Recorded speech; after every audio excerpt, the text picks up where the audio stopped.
Hello, what's up people? কি অবস্থা সবার? I think you are all good. So কালকে রাতে কিংস কাপের খেলা ছিল, মানে কিংস কাপ টুর্নামেন্ট সৌদিতে। সেখানে আল নাসর অ্যান্ড আল ইতিহাদ মুখোমুখি হয়েছিল, বাট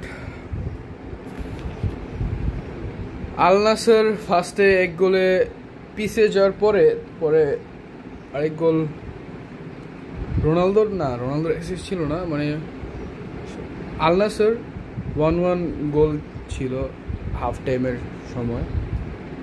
তারপর কি হয়, লাস্টের দিকে যে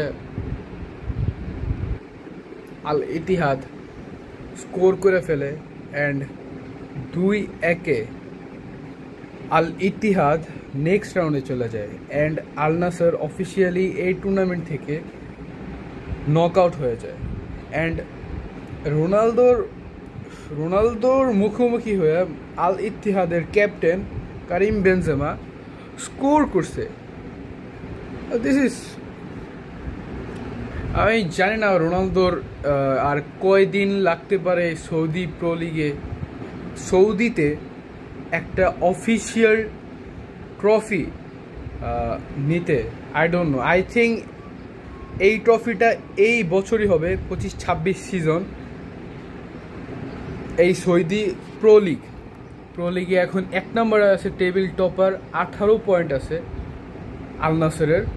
অ্যান্ড উই হোপফুল দ্যাট এবার সৌদি প্রো লিগে Al Nassr will be a winner for this cup.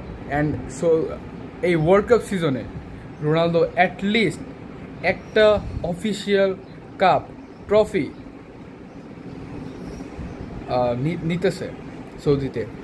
রোনালদোর তো সব জায়গায় ট্রফি আছে, ইটালিতে ট্রফি ছিল,